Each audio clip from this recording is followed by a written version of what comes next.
Alors mon parcours en quelques mots, moi je suis d'abord un militant pédagogique, militant de la pédagogie freinée, militant pédagogique qui a travaillé comme professeur des collèges, comme instituteur, après avoir été professeur des collèges, qui est un peu particulier dans le métier, qui a ensuite été professeur de philosophie en classe terminale, et qui a pris ensuite la direction d'un collège dit expérimental. Alors, la notion de collège expérimental n'existe plus depuis 1981, depuis la rénovation des collèges. Mais à l'époque, avant 1981, une époque où quasiment personne dans la salle n'était né, avant 1981, il existait le statut de collège expérimental. J'ai donc piloté ce collège expérimental dans une banlieue un peu difficile de la ville de Lyon. Collège expérimental où nous avons tenté de mettre en place ce qui avait été défini par Louis Legrand et André de Peretti dès les années 1971 sous le nom de pédagogie différenciée. La caractéristique de ce collège expérimental était que les élèves y avaient le choix du nombre de leurs heures de cours dans la quasi-totalité des disciplines, de leurs enseignants et parfois des disciplines enseignées selon les contrats qui étaient passés individuellement avec chacun d'entre eux. C'est-à-dire qu'un élève de 6e pouvait avoir 1 heure de mathématiques ou 6 heures de mathématiques par semaine avec un professeur ou avec un autre. Il pouvait ne pas faire de mathématiques du tout et s'adonner exclusivement à des ateliers de théâtre et faire tout son programme de mathématiques à partir du second trimestre. C'était donc une organisation relativement innovante pour l'époque, même si nous étions tenus à faire au total l'ensemble des horaires prévus par les programmes. Alors dans le cadre de ce collège expérimental, il était prévu pour que nous puissions poursuivre l'expérimentation, que nos élèves soient testés, évalués régulièrement par un laboratoire universitaire et qu'ils soient comparés, que leurs résultats soient comparés régulièrement avec un échantillon témoin d'élèves choisis de manière aléatoire dans les autres établissements de l'agglomération. Et donc une équipe du laboratoire de pédagogie expérimentale, qui était dirigée à l'époque par notre collègue Guy Avanzini, est venue dans le collège et a testé régulièrement tous nos élèves dans toutes les disciplines, avec des tests extrêmement sérieux, étalonnés, et a comparé les résultats obtenus par nos élèves avec les résultats obtenus dans l'ensemble de l'échantillon expérimental. Alors je ne vous donne pas en détail les résultats, simplement de fait nous avons pu continuer pendant de très nombreuses années l'expérimentation qui aujourd'hui dans un cadre qui n'est plus celui de l'expérimentation pédagogique mais du projet d'établissement lui-même continue évidemment sous une autre forme puisque les choses ont changé depuis lors.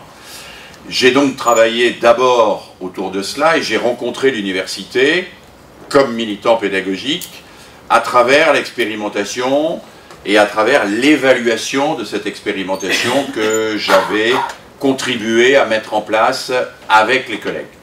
Il se trouve que les universitaires, et en particulier Guy Avanzini qui dirigeait ce laboratoire de pédagogie expérimentale, m'ont ensuite sollicité pour poursuivre mon travail de recherche et pour approfondir ce travail de recherche et écrire ce que tous les universitaires sont amenés à faire un jour ou l'autre, une thèse, puis à l'époque une thèse d'État, ce qui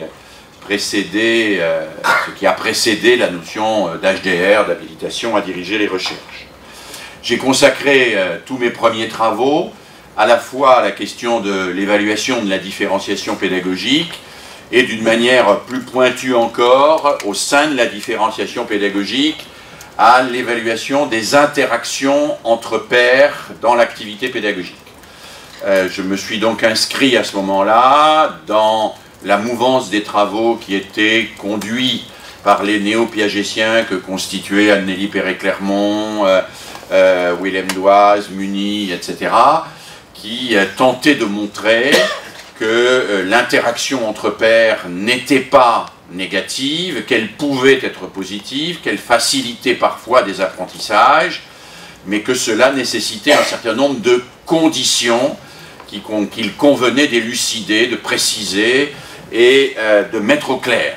Alors certes, Piaget avait, en 1935, dans l'Encyclopédie française, écrit un article sur le travail de groupe dans lequel il faisait l'éloge des interactions entre pairs, mais sans donner les moindres éléments scientifiques permettant de valider cela.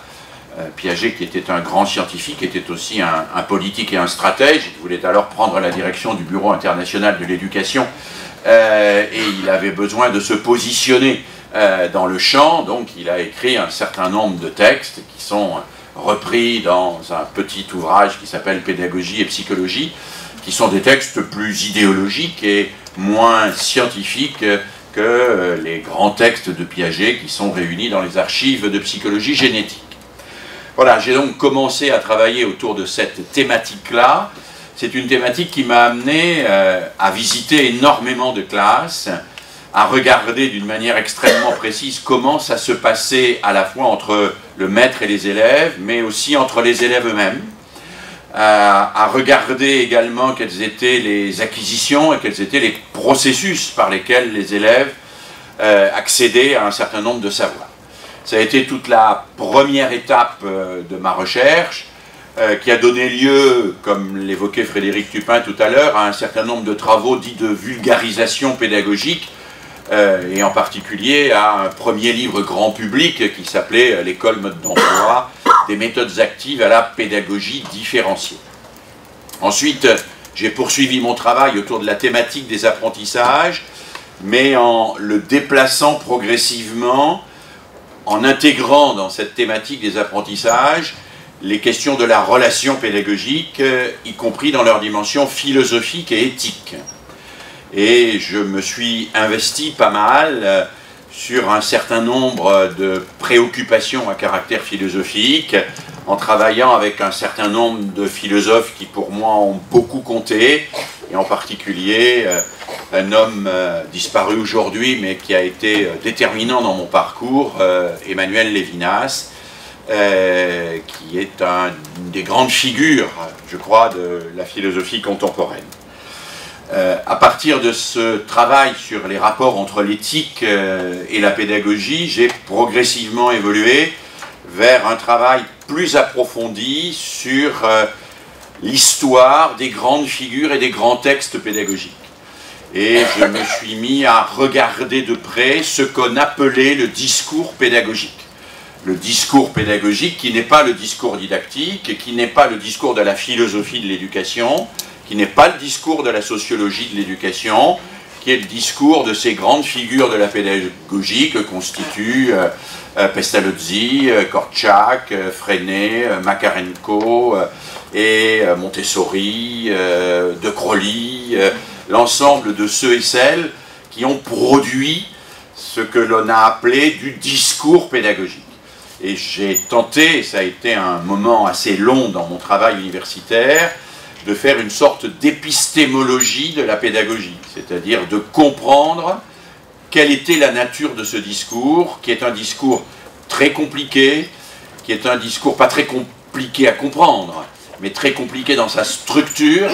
C'est un discours qui comprend des données axiologiques, philosophiques, morales, mais aussi des données scientifiques empruntées au contexte, mais aussi des données psychologiques qui relèvent de l'histoire personnelle de ces grandes figures de la pédagogie, mais également des données praxéologiques en prise sur les pratiques proposées et suggérées par ces pédagogues. Et je me suis progressivement spécialisé dans l'histoire des doctrines pédagogiques, qui a été, au fond, depuis 20 ans, le cœur et au cœur de mon travail. Alors cette histoire, évidemment, je n'ai pas pu la mener sans m'intéresser à ce que la pédagogie, la didactique, les sciences de l'éducation produisaient comme recherche. Je n'ai pas pu non plus séparer cette histoire des interrogations qu'a évoqué Frédéric Tupin tout à l'heure, et travailler sur l'interaction entre cette histoire et les interrogations de la pédagogie aujourd'hui. Alors, dans ce cadre-là, et tout en poursuivant toujours mon travail universitaire, j'ai pris effectivement un certain nombre de responsabilités. Si j'ai fait tout à l'heure le lapsus en parlant de l'IUFM, c'est parce que j'ai été directeur de l'IUFM de l'Académie de Lyon, après avoir été directeur de l'Institut national de recherche pédagogique, et après avoir été directeur de l'Institut des sciences et pratiques d'éducation et de formation, qui est un des instituts de l'Université Lumière Lyon 2 consacré à l'éducation. Donc j'ai toujours cherché à mêler mon travail universitaire, des responsabilités institutionnelles, parfois avec des missions ministérielles. J'ai par exemple mené en 1998 tout un travail d'enquête nationale sur la question de l'avenir des lycées. Nous avons fait à l'époque toute une série de propositions, 49 propositions pour transformer le lycée. 4 ont été retenues, depuis 3 ont été abandonnées. Donc vous voyez qu'on peut faire bouger un peu les choses quand même, puisque une subsiste. Hein. Il s'agit des TPE en classe de première, voilà, que nous avons mis en place dans une réforme en 1999-2000. J'ai également, parce que c'est quelque chose qui m'a toujours tenu à cœur, cherché à rendre lisible le discours pédagogique, pas seulement aux spécialistes de l'université, mais aussi aux enseignants. Et pour cela, et aussi pour nourrir ma propre réflexion, j'ai tenu régulièrement à reprendre des enseignements. C'est ainsi qu'après une dizaine d'années d'enseignement universitaire, je suis retourné enseigner comme professeur de lettres-histoire, comme PLP dans un lycée professionnel, le lycée Marcel Samba à Vénissieux, et qu'après avoir quitté la direction de l'IUFM, je suis retourné enseigner en CM2 dans une zone d'éducation prioritaire des Pentes de la Croix-Rousse, qui est un des quartiers de Lyon, qui est une zone d'éducation prioritaire moyennement difficile. Enfin, c'est pas parmi les plus difficiles de Lyon, mais ça m'a permis de me confronter à un certain nombre de réalités que je n'avais pas observées depuis déjà quelques temps. Voilà pour mon parcours. Je pense que c'était important de dire et de situer quel était mon angle d'attaque, quel était l'axe de mes recherches et quels étaient les partis pris à partir desquels j'avais tenté de vous proposer, je tente maintenant de vous proposer un certain nombre de réflexions. Alors, la gageure, ce n'est pas simplement le titre, c'est aussi l'hétérogénéité du public que vous constituez. Il va de soi que les formateurs chevronnés en didactique parmi vous ont trouvé que mon discours est parfois trop simpliste et insuffisamment étayé scientifiquement, et que peut-être quelques étudiants ou stagiaires ont trouvé qu'il est trop compliqué et qu'il mériterait d'être explicité et de prendre beaucoup plus de temps pour définir les concepts que je vais employer.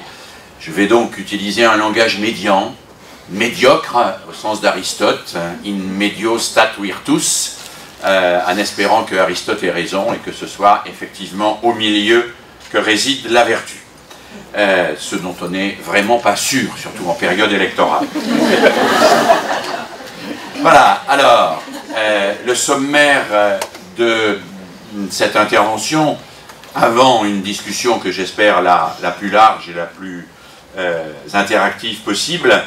Dans un premier temps, j'évoquerai ce que j'appelle la modernité et la crise de l'éducation. Le terme de crise de l'éducation est un terme apparu en 1964 sous la plume d'Hannah Arendt, dans un texte célèbre qui s'intitule « La crise de la culture ». J'évoquerai dans un deuxième temps, et je tenterai de définir d'une manière un peu plus précise sur le plan épistémologique ce que c'est que la pédagogie, avant d'entrer de façon encore plus précise sur ce que nous dit la recherche pédagogique dès lors qu'on la mène avec un peu de rigueur épistémologique, que l'on ne s'en tient pas au lieu commun des discours pédagogiques, voire pédagogistes, mais que l'on essaye de comprendre quels sont les enjeux qu'il y a derrière ces discours. Et puisque nous sommes dans un j'allais redire un IUFM, dans une école supérieure du professorat et de l'éducation. Je terminerai rapidement par quelques réflexions autour de la question de savoir si la pédagogie est un don, une science, un art ou éventuellement encore autre chose, parce que de cela dépend aussi la formation des enseignants qui s'effectue de manière initiale et continue dans cet établissement. Première série de remarques donc, la modernité et la crise de l'éducation. Alors Hannah Arendt, 1964, publication d'un texte qui fait essentiellement référence à la situation aux États-Unis sur la crise de l'éducation, une éducation qui n'assumerait plus la transmission des savoirs et qui ferait perdre à nos nouvelles générations le sentiment d'appartenir à un monde commun qu'ils pourraient partager avec les adultes et prolonger par leur inventivité collective. Cette crise de l'éducation est désignée par Hannah Arendt, mais elle ne l'explicite pas vraiment. Il faut attendre un certain nombre des commentateurs d'Hannah Arendt, plus des sociologues et des philosophes, pour reprendre cette formule et essayer de voir ce qu'elle contient plus précisément. Alors ceux et celles qui ont assisté à la conférence d'Elisabeth Martin hier ont pu peut-être déjà avoir un certain nombre d'éléments autour de cela, puisque je crois qu'elle a évoqué la question de l'individualisme social, qui est une des composantes évidemment de la crise de l'éducation. Je ne vais donc pas m'y attarder longuement. Je vais néanmoins commencer par un élément qui est, me semble-t-il, un élément assez déterminant et qu'il faut contextualiser, relativiser. Il n'est pas du tout sûr que ce qui se passe à La Réunion soit complètement comparable avec ce qui se passe dans l'ensemble des pays occidentaux, mais à peu près, tous les chercheurs sont d'accord aujourd'hui pour considérer que l'hypermodernité, comme on le dit, c'est-à-dire la fin des sociétés holistiques, théocratiques, le fait que nous soyons devenus, comme le dit Marcel Gauchet, métaphysiquement démocrates, c'est-à-dire que aucun d'entre nous ne souhaite que l'on décide de son destin à sa place. Et nous voulons chacun choisir à la fois notre conjoint, notre profession, notre voiture, notre chaîne de télévision, nos loisirs, les livres que nous lisons. Et c'est cela, entre autres, l'individualisme social. Eh bien, un des éléments de cet individualisme social, c'est le changement de la place de l'enfant dans la configuration familiale. Alors ce changement est inégal selon les contextes culturels.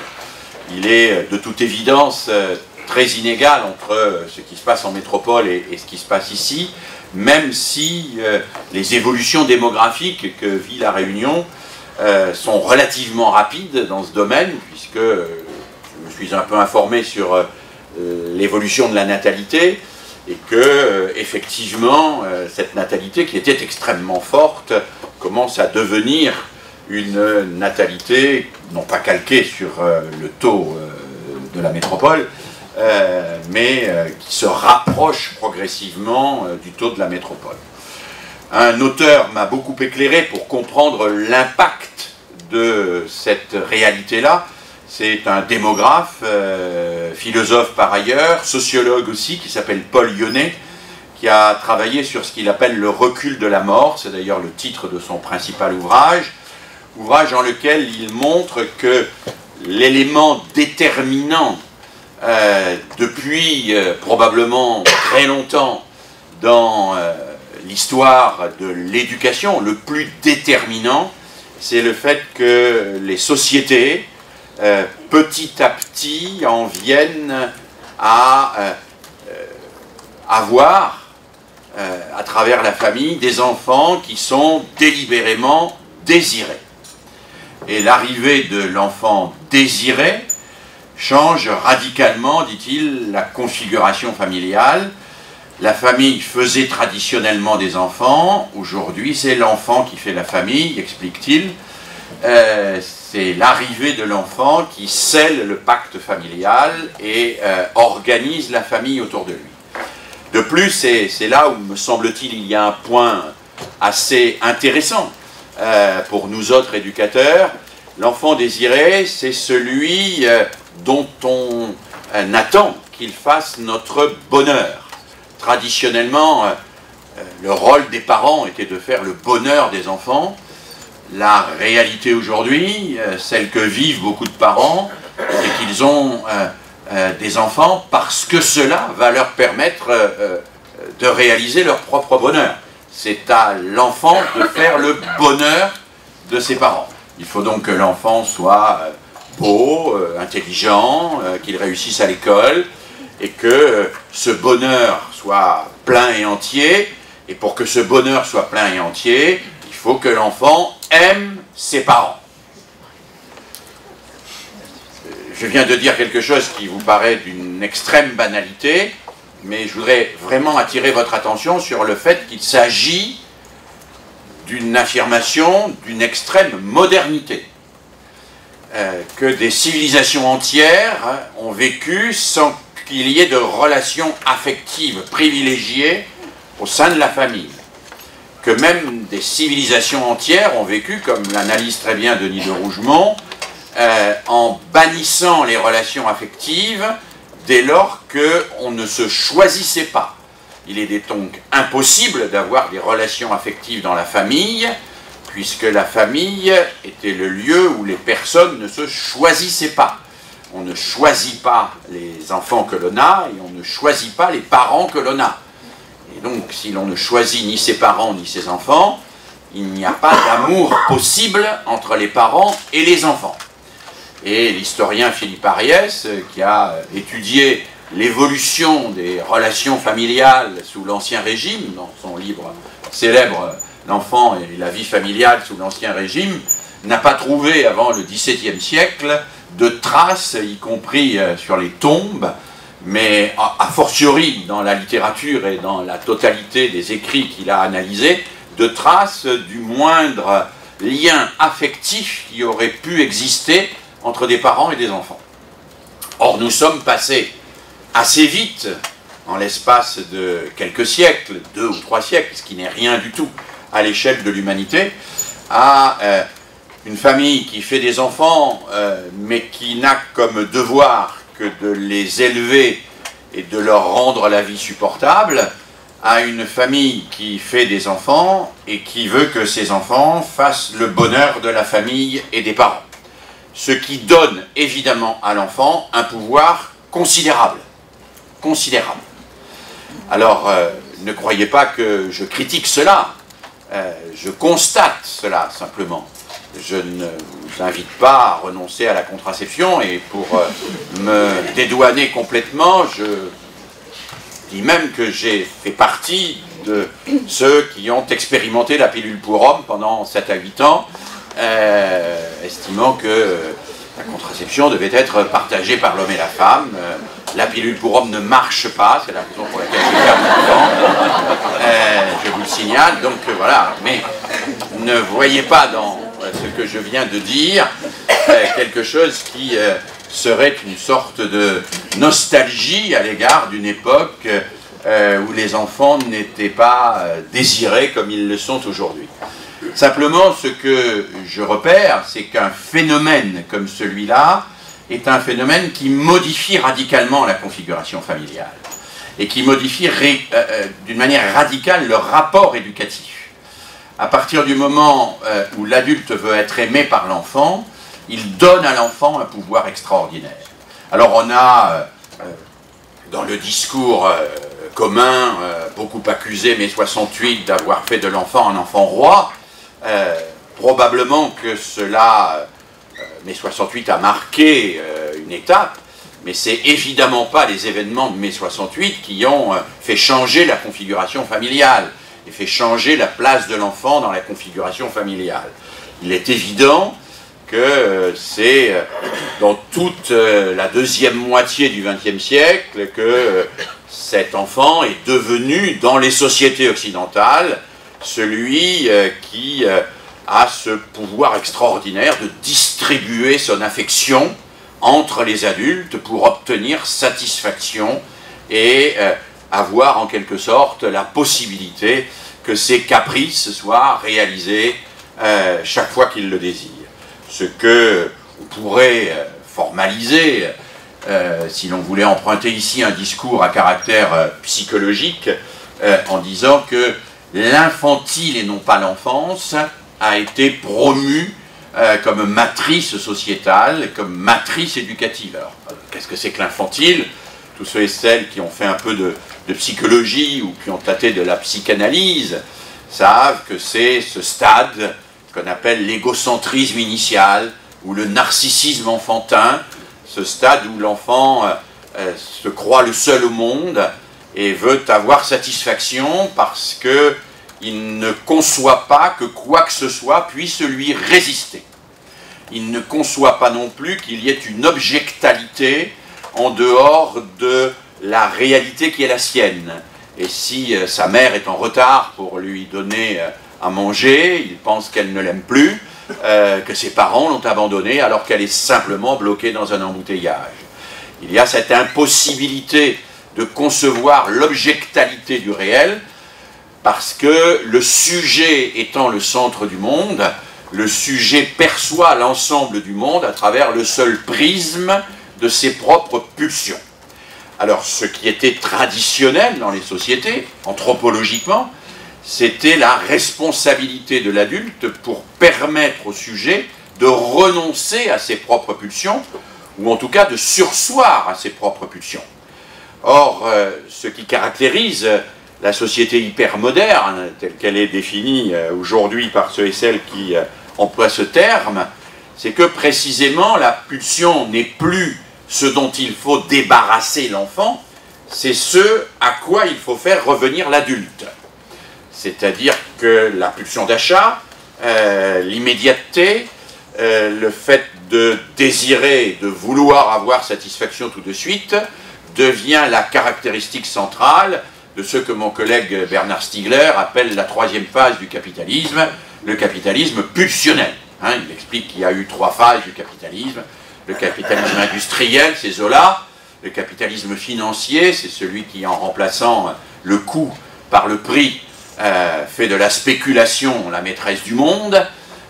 Et le capitalisme pulsionnel, qui est celui qui manipule les individus en tentant de mettre la pulsion d'achat au cœur de tous les comportements quotidiens et en faisant de cette pulsion d'achat la matrice de tous les comportements quotidiens, qu'ils soient individuels ou collectifs. Alors, ceci ne peut pas ne pas avoir de répercussions éducatives. L'enfant a compris, l'enfant comprend vite. J'étais dans un train il y a quelques jours et il y avait dans le même compartiment que moi, en métropole, des parents, un père et une mère, avec une petite fille qui plaidaient d'une manière extrêmement intensive pour obtenir des baskets qui s'allument. Et des baskets avec des petites lampes, des piles à l'intérieur. La mère a résisté longuement, le père mollement, mais la mère assez durement, en expliquant que c'était de la mauvaise qualité, du gadget, etc., etc. La petite fille a réagi comme toutes les petites filles. Elle a demandé les baskets, puis au bout de quelques minutes, quand elle a vu que la maman résistait trop, elle a dit « c'est pas grave, puisque samedi, je vais chez mamie ». Ce à quoi la mère a répondu « il n'en est pas question, nous irons les acheter ensemble vendredi, parce que mamie t'achètera des choses qui ne valent rien, alors que moi je sais ». La petite fille a parfaitement compris qu'en mettant les adultes en concurrence et en vendant son affection au plus offrant, elle obtenait la satisfaction de absolument tous ses caprices. Ce qui ne peut pas ne pas avoir d'effet sur nos élèves quand ils arrivent en classe et qui se vivent chacun un peu comme le centre du monde, et qui veulent chacun avoir satisfaction de la part de l'enseignant. Quand je suis revenu en CM2 dans cette classe dont je vous parlais tout à l'heure après ma direction de l'IUFM, j'ai publié assez vite un article qui avait fait un petit peu de bruit à l'époque dans le milieu, que j'avais appelé la pédagogie du garçon de café, parce que j'avais découvert une classe d'enfants qui, à peine avais-je commencé à énoncer la moitié du début de la première phrase de la consigne, lever chacun la main pour que j'aille leur dire à chacun individuellement quelle était la consigne, qu'est-ce que j'attendais d'eux, et que je les rassure ou que je leur donne une indication individuelle. Et je me vivais comme un espèce de garçon de café, courant de table en table, pour expliquer à l'un, calmer un autre, donner un exemple au troisième, complètement vampirisé par des enfants qui n'étaient plus constitués en collectif attentif à une parole unique, mais qui se voulaient se revendiquer chacun, exigeant qu'on leur donne satisfaction immédiatement. Alors c'est peut-être pas du tout le cas ici, dans le cadre de la société réunionnaise, mais je crois que ça l'est aussi un petit peu dans la mesure où un certain nombre de prothèses technologiques qui ont fait leur apparition à peu près en même temps que dans la société française, et en particulier cette prothèse technologique particulièrement importante qu'est le téléphone portable, et qui est probablement une des inventions qui a le plus vite dans le monde touché le plus grand nombre de gens et modifié le plus radicalement les comportements. Hein, c'est une invention terrible. Hein, Clémenceau lui-même disait je ne réponds jamais au téléphone parce que je ne réponds pas à ceux qui me sonnent. Aujourd'hui, le téléphone portable, c'est ce qui se donne comme prioritaire par rapport à la personne qui est en face de vous. C'est-à-dire, c'est ce qui interrompt la relation humaine normale, traditionnelle, que nous pouvions avoir avec les autres, pour nous imposer l'immédiateté de l'appel que représente la demande de l'autre. Le téléphone portable n'est pas la seule prothèse, nous avons une multitude de prothèses de ce type, et toutes ces prothèses ont des effets que nous commençons à mesurer, et que mon collègue Bernard Stiegler a défini d'une manière très dure en disant que si l'on ajoutait les effets de toutes ces prothèses, on assistait, et je le cite, c'est lui qui dit cela, ce n'est pas moi, à la destruction systématique de l'appareil psychique juvénile. Alors, destruction systématique de l'appareil psychique juvénile, ça va quand même extrêmement loin. Extrêmement loin. Ça veut dire un enfant difficilement capable de surseoir à l'immédiateté, difficilement capable de s'inscrire dans un collectif dans lequel son attention soit structurée par une institution. Ça veut dire un enfant qui accède beaucoup plus difficilement à tout ce qui relève du symbolique, puisque l'ensemble de ces prothèses technologiques lui donne la possibilité d'agir sur le monde et fictionnalise en même temps ce monde. Hein. La fictionnalisation du monde a été étudiée récemment par deux collègues de Clermont-Ferrand avec lesquels je travaille et dont j'ai publié les ouvrages quand ils évoquent la question du harcèlement par Internet, du cyberharcèlement, et qu'ils montrent que le cyberharcèlement est devenu aujourd'hui beaucoup plus systématique que le harcèlement présentiel en quelque sorte, puisque quand on harcèle quelqu'un à travers Facebook, Twitter, Internet ou n'importe quel logiciel de ce type, l'autre n'est pas là. Le visage de l'autre, comme disait Lévinas, n'est pas là, et qu'on peut se permettre de dire avec ces nouveaux médias, avec cette nouvelle technologie, des choses que l'on ne dirait jamais en face à quelqu'un, parce que la réalité qu'il représente serait une sorte d'appel, pour reprendre encore la formulation de Lévinas, une sorte d'appel à revenir à l'humaine condition. Alors Stiegler étudie en particulier à travers les jeux électroniques un phénomène qu'il appelle le phénomène de surattention sous-attention. Hein, la surattention, c'est l'attention que l'on a quand on a le joystick entre les mains. Hein.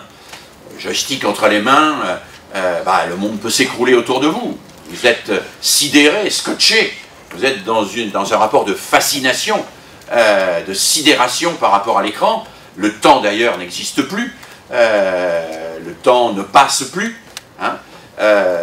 On mesure avec les neurosciences aujourd'hui l'importance de l'investissement cérébral dans ce type d'activité qui consomme énormément d'énergie et qui rend très difficile le phénomène de l'attention normale, qui est une attention qui n'est pas l'attention flottante, qui n'est pas la surattention, qui est la focalisation sur un objet, qui pour autant ne vous absorbe pas complètement et ne paralyse pas complètement le fonctionnement de votre cortex frontal. Voilà. Le jeu électronique vous absorbe complètement, explique Stigler, et cette absorption complète paralyse complètement un certain nombre de zones cérébrales, et en particulier le cortex frontal, qui est le lieu où la démonstration, la résistance, l'inhibition, on en reparlera tout à l'heure, opère. Alors, il développe également, Stigler, l'idée de la virtualisation des autres et du monde, et il montre qu'au fond, ce qui caractérise cette hypermodernité, c'est que la pulsion est aux commandes. La pulsion est aux commandes, la pulsion c'est l'immédiateté, ça n'est pas le désir. Hein. Ce qui définit le désir, c'est qu'il reste désir une fois qu'il est réalisé. C'est ce que dit René Char dans ce superbe poème qui commence par le poème est l'amour réalisé du désir demeurer désir. Hein, le désir de savoir ne s'éteint pas parce que l'on sait. SAIT. Le désir de savoir devient même plus grand quand on apprend. Le désir de la présence de l'être aimé ne s'éteint pas parce que la pulsion sexuelle a été assouvie. Ce qui caractérise le désir, c'est qu'il n'est pas éteint par la réalisation de la pulsion. Le désir reste désir et il s'entretient comme désir. Il est ouverture au possible. Et ce que un certain nombre de collègues philosophes et psychanalystes montrent aujourd'hui, c'est que précisément nous assistons à une sorte de rabattage du désir sur la pulsion étant une pulsion consommatrice, consommatoire, je ne sais pas quel est le néologisme qui convient, pulsion qui abolit le désir dans sa temporalité et dans son ouverture, pulsion qui est elle-même condamnée à une course effrénée à la surréalisation permanente. Le désir ouvre à d'autres désirs, mais à d'autres désirs qui s'installent dans une temporalité psychique assumée. La pulsion envoie en permanence une adrénaline, au sens figuré du terme, qui impose de réaliser ces pulsions et toujours plus. Alors, cette modernité-là, elle impacte fortement nos enfants. Et elle impacte les comportements scolaires.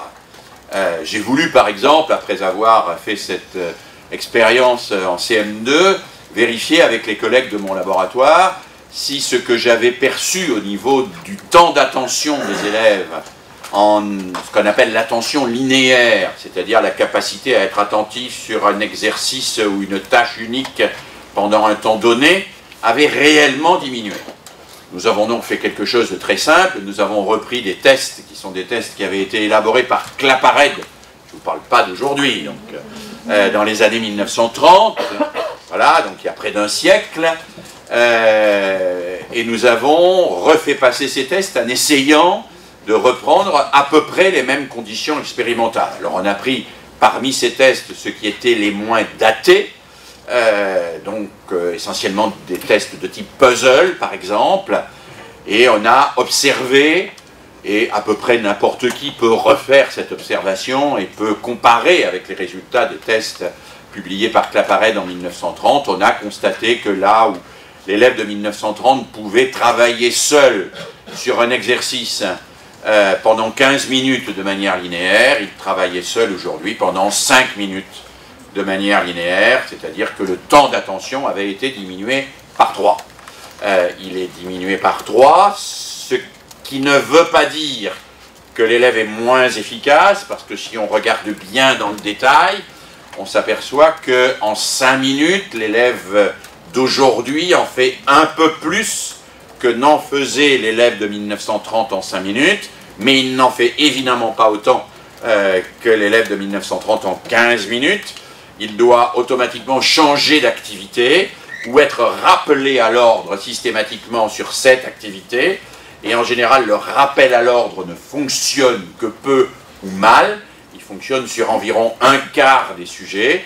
Pour les 3 autres quarts des sujets, le rappel à l'ordre ne renvoie pas à la tâche linéaire, renvoie à des réactions de colère, on fait exploser le puzzle, à des réactions de découragement, on abandonne, ou à toute une série d'autres réactions qui ne sont pas la reprise de la tâche. Donc évidemment, quand on observe des choses comme cela, on est bien obligé de constater que cela ne peut pas être indifférent au regard de ce qui se passe dans nos classes. Cette modernité et cette crise de l'éducation, on pourrait la décrire aussi d'une manière plus sociologique, et pas simplement anthropologique et psychologique comme je viens de le faire. C'est Antoine Pro qui, me semble-t-il, l'a fait avec le plus de précision, en montrant que la grande constante des réformes sociologiques et de l'évolution institutionnelle de l'école au cours du XXe siècle, depuis 1954 et l'instauration de la scolarité obligatoire à 16 ans, la grande donnée, c'est que la démocratisation de l'accès à l'école ne s'est pas traduite par une démocratisation de la réussite dans l'école. Elle s'est même traduite par un phénomène assez pervers, qui est que les élèves qui n'avaient pas accès à l'école, et en particulier au collège, qui se voyaient, se vivaient ou étaient vécus, qu'ont fait les premiers travaux de Bourdieu, de Baudelot et Establé, par exemple, sur l'école capitaliste en France, ils étaient vécus comme des exclus, et cette exclusion était organisée. La démocratisation de l'accès change radicalement le vécu de l'échec scolaire, puisque l'échec scolaire n'est plus vécu comme une exclusion, l'élève n'est pas l'exclu, il est le coupable, puisqu'on lui a ouvert les portes, et qu'en lui ayant ouvert les portes, on lui a donné sa chance, et qu'il ne l'a pas saisie. S'il ne l'a pas saisie, c'est donc que ses parents ne sont pas à la hauteur, c'est donc que lui-même n'est peut-être pas forcément suffisamment intelligent, ou qu'il n'a pas fait les efforts nécessaires pour réussir. Et chez les familles, dans les enquêtes qu'a menées par exemple Bernard Charlot et les collègues de Paris 8, Bernard à l'époque où il n'était pas encore professeur au Brésil, on voit bien que les parents des milieux populaires ont parfaitement intégré cela, et qu'ils ont intégré que la réussite, que l'échec de leurs enfants était lié au fait qu'ils étaient coupables de ne pas pouvoir y réussir, coupables eux en tant que famille et leurs enfants coupables en tant qu'ils n'investissaient pas suffisamment l'institution scolaire, et que là où traditionnellement ils se mettaient à militer politiquement contre l'exclusion, ils sont aujourd'hui dans une position de repli culpabilisé et de réaction revendicative de celui qui se sent coupable, et se sentant coupable a tendance à agresser. Dans ces conditions, l'éducation évidemment se trouve face à de nouveaux défis, très largement inédits, et a plus que jamais, à mes yeux, besoin de revenir aux fondamentaux de la pédagogie. Juste un exemple pour illustrer ce que je dis là. Quand on a constaté que la démocratisation de l'accès ne se traduisait pas en démocratisation de la réussite, on a vu fleurir une multitude de textes qui n'étaient pas des textes scientifiques évidemment, mais des textes de journalistes, ou des textes d'essayistes qui ont très largement diffusé l'idée que si les élèves ne réussissaient pas, c'est parce qu'ils n'étaient pas motivés. Affirmation qui pose un certain nombre de problèmes. Premier problème, c'est qu'on peut facilement la retourner. On peut se demander s'ils ne sont pas motivés parce que précisément, ils n'ont jamais réussi. Et si ce n'est pas l'échec qui les a démotivés. Mais affirmation qui surtout pose un problème épistémologique redoutable, affirmation qui consiste à transformer l'objectif en préalable. Parce que la motivation n'est pas un préalable de l'institution scolaire, c'est un objectif de l'institution scolaire. À partir du moment où on ne réussit pas à atteindre l'objectif, on le transforme en préalable. Et le fait de transformer l'objectif en préalable nous exonère d'atteindre l'objectif. Puisqu'on met sur la porte de notre classe, non pas comme Platon sur la porte de l'académie, nul n'entre ici s'il n'est géomètre, mais nul n'entre ici s'il n'est déjà attentif, motivé, capable d'organiser son travail, de prévoir ses contrôles une semaine à l'avance, etc., etc. Donc, au fond, on organise par une série de préalables explicites ou implicites la justification de l'échec de la démocratisation de la réussite. Alors, ce que nous montrons aujourd'hui, c'est que ça se fait de deux manières. Ça se fait par la distillation fractionnée de l'institution elle-même, mais ça se fait aussi par la sélection implicite dans la classe de ceux qui ont les préalables par rapport à ceux qui ne les ont pas. Et on pourrait montrer, un de mes collègues belges a longuement montré cela, en particulier un didacticien du français, Jean-Louis Dufayis, qu'il y a une forme d'adresse à la classe qui considère toute une série de compétences, de capacités et de savoirs comme des préalables à la compréhension de ce qui va être transmis. C'est-à-dire exclut de facto toute une série d'élèves qui n'ont pas ces préalables, qui sont là, certes, dans le même local, mais qui sont néanmoins de fait exclus puisque l'objectif de l'école a été transformé en préalable de l'enseignement que donne cette même école.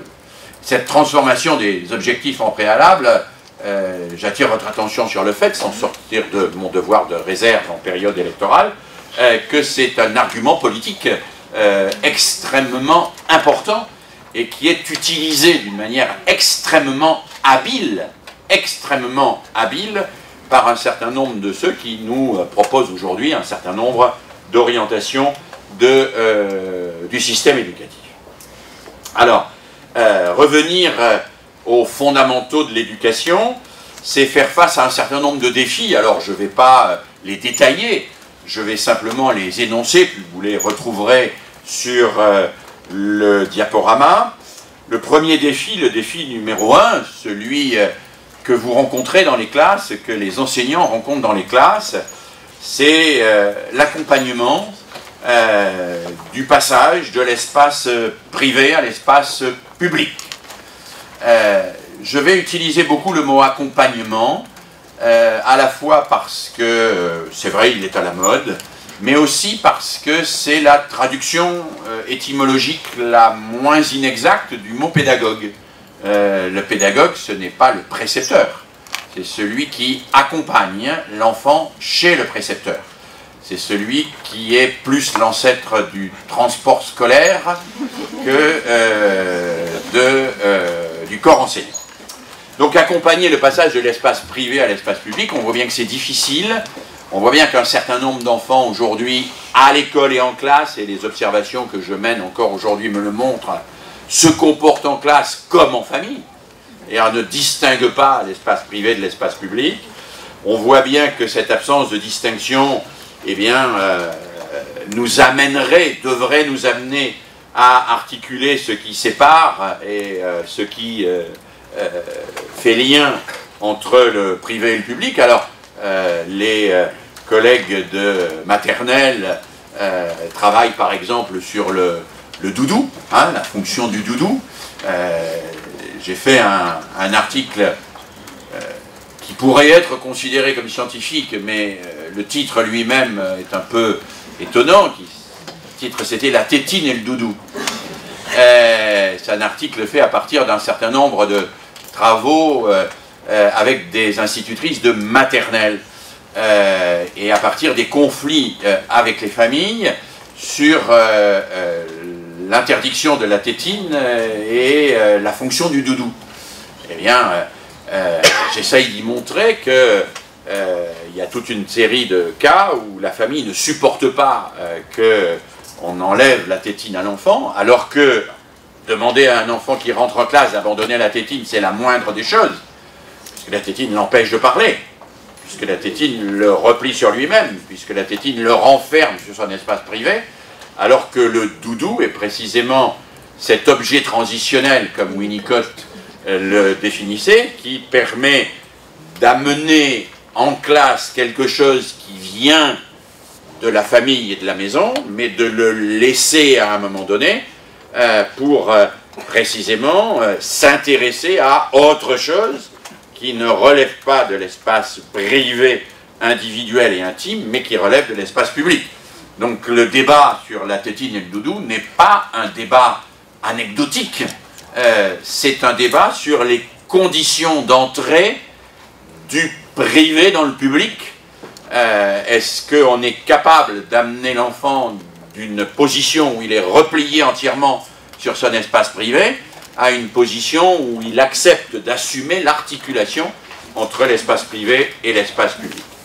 Bien sûr, cela se fait, et les collègues de maternelle le font beaucoup, par la mise en place de rites de passage. Il n'y a pas de passage d'un espace à un autre sans des rites, des rituels.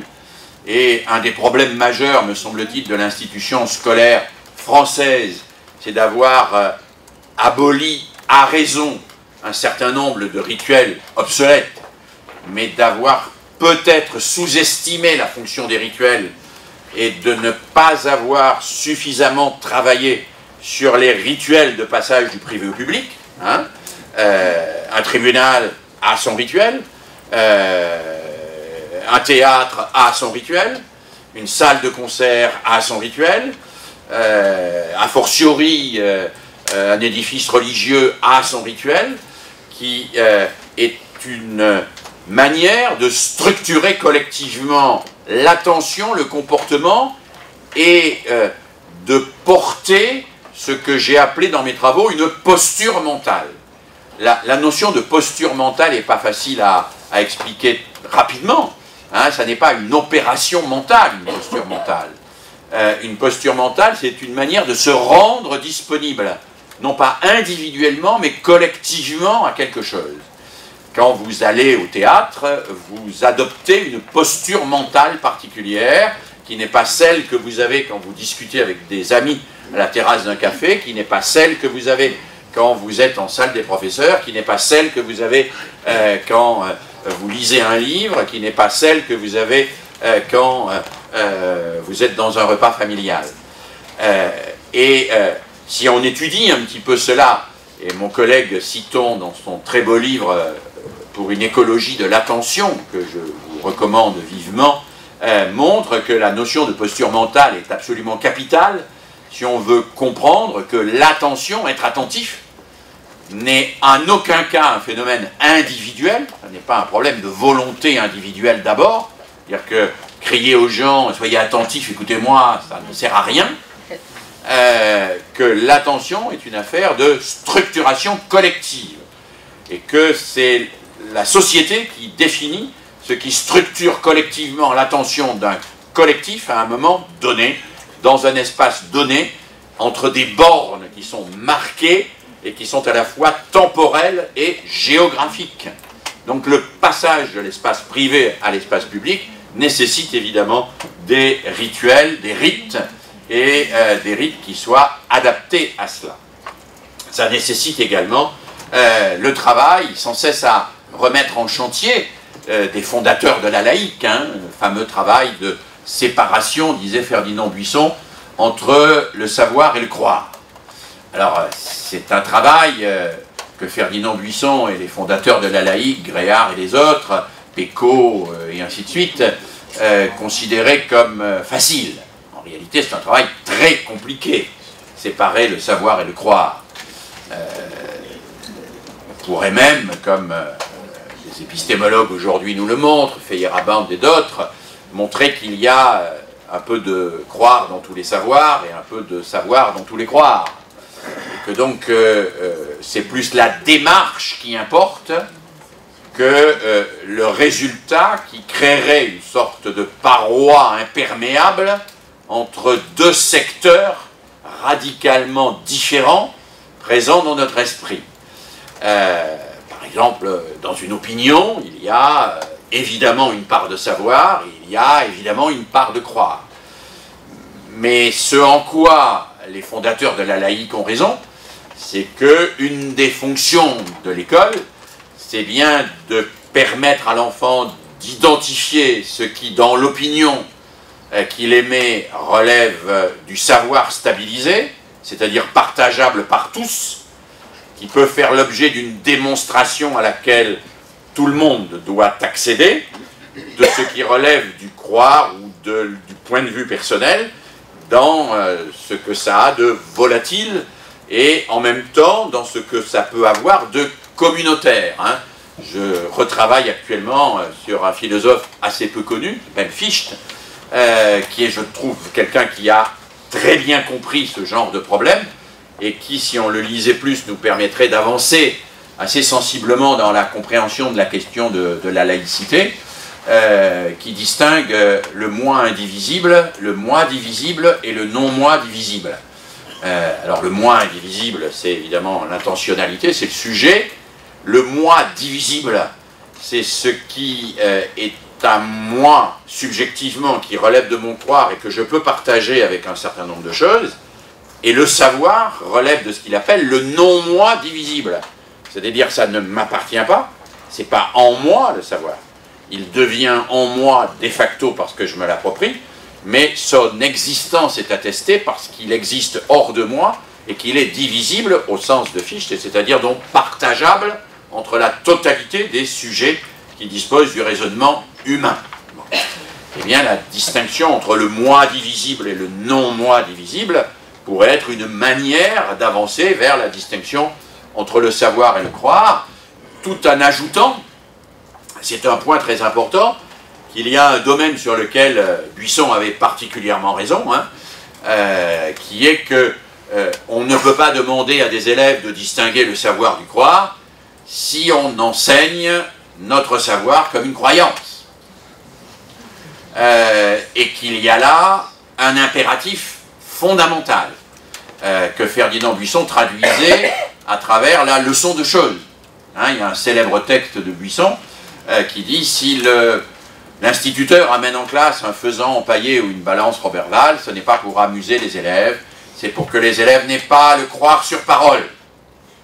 C'est pour que les élèves puissent vérifier eux-mêmes que ce qu'il leur dit existe bien dans la réalité et que ce n'est pas la croyance du maître qui leur est transmise par le maître, mais un savoir qui existe en dehors du maître et que l'élève doit pouvoir découvrir lui-même. » Et ça, c'est un point qui me paraît toujours d'actualité. C'est la raison pour laquelle je suis très heureux d'avoir réussi à convaincre une grande maison d'édition à republier dans quelques mois le dictionnaire de pédagogie et d'instruction primaire de Ferdinand Buisson qui paraîtra en septembre dans la collection bouquins chez Robert Laffont, présenté par mon collègue Dubois et moi-même. Donc, petite parenthèse publicitaire, d'autant plus qu'on n'a pas de droit d'auteur là-dessus, donc c'est pas une publicité intéressée. Défi numéro 2, évidemment, et c'est un défi que nous avons rencontré, sur lequel je vais être relativement rapide, c'est l'accompagnement, encore une fois, accompagner, le pédagogue c'est celui qui accompagne, le passage de l'individu pulsionnel au sujet réflexif. L'individu pulsionnel et le sujet réflexif, vous le voyez, c'est un travail systématique sur le sursis. Le sursis, c'est-à-dire, ah oui, il y a ça qui vient immédiatement à l'esprit, mais on va travailler, on va réfléchir sur les représentations, disent les didacticiens. Hein. J'évoquais hier le travail de mon collègue Olivier Houdet dans son petit livre tout à fait intéressant qui s'appelle « Apprendre, c'est résister ». Houdet est un piagétien, très piagétien au sens quasiment dogmatique du terme, qui a repris la fameuse expérience des 10 jetons. Vous savez, on prend 10 jetons, on en fait 2 rangées, une rangée où on espace beaucoup les jetons et une rangée où on les resserre, et on demande à l'enfant quelle est la rangée où il y a le plus de jetons.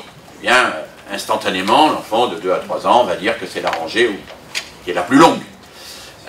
Et Olivier Houdet, qui est un neuroscientifique, montre que les seuls enfants qui sont capables de dépasser cette réaction immédiate sont les enfants qui font fonctionner immédiatement leur cortex frontal, qui renvoient immédiatement par les synapses des informations au cerveau pariétal, qui lui-même va renvoyer au cortex frontal des ordres pour demander à ce qu'on mette un jeton sous un jeton et qu'on vérifie si le nombre de jetons est le même.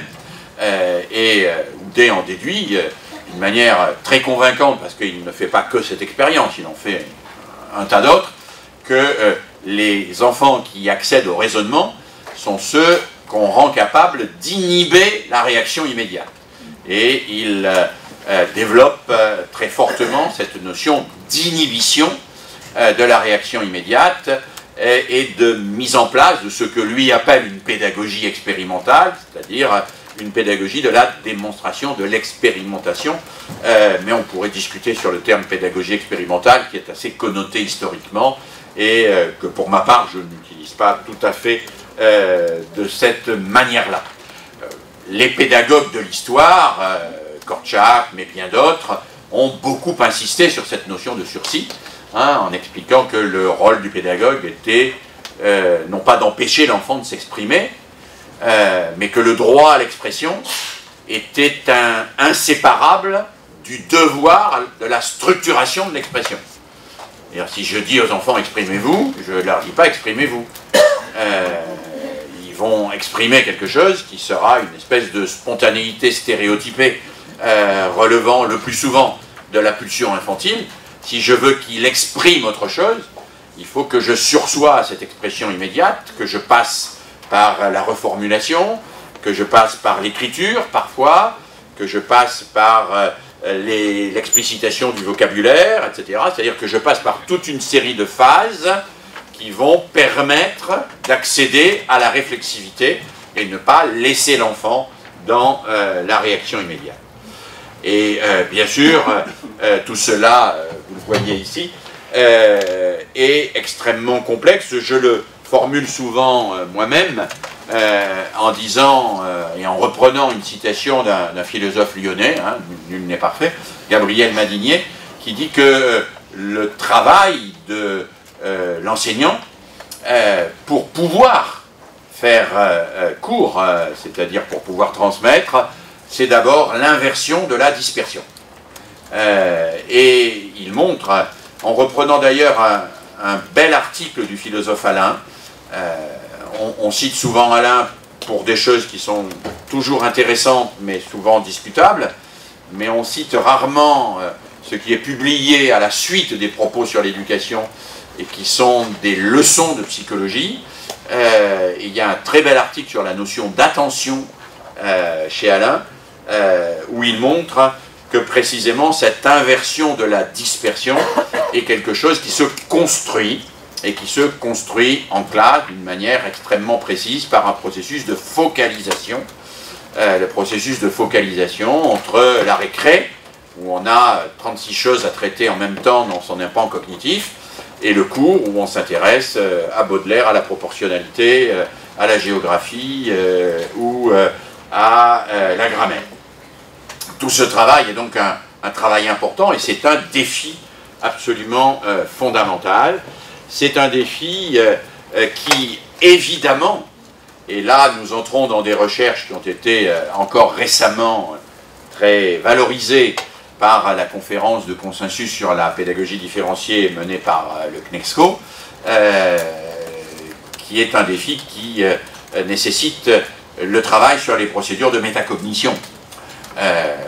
Bien évidemment, la métacognition, ça n'est pas nécessairement compliqué, hein. Ça se pratique avec des enfants de maternelle, c'est la capacité à comprendre comment on comprend et à tirer des enseignements de la façon dont on travaille. En particulier, un des éléments centraux et fondamentaux de la métacognition, tel que moi j'ai pu la travailler avec les collègues de Chambéry, c'est la distinction entre l'objectif et la tâche. C'est une distinction très importante, distinction que nos collègues de Paris 8 ont beaucoup, sur laquelle ils insistent énormément, en montrant que les enfants des milieux populaires sont toujours fascinés par la tâche, et ils croient qu'ils ont rempli le contrat scolaire quand ils ont fait ce qu'on leur a demandé de faire.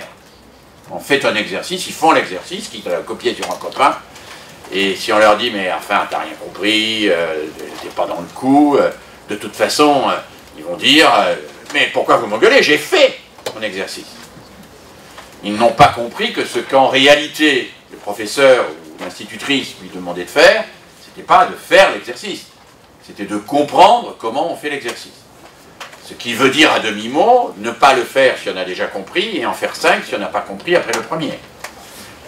Ce qui veut dire privilégier l'objectif, qui est mental, qui est une opération mentale invisible mais durable, à la tâche, qui est elle visible, mais extrêmement fugace.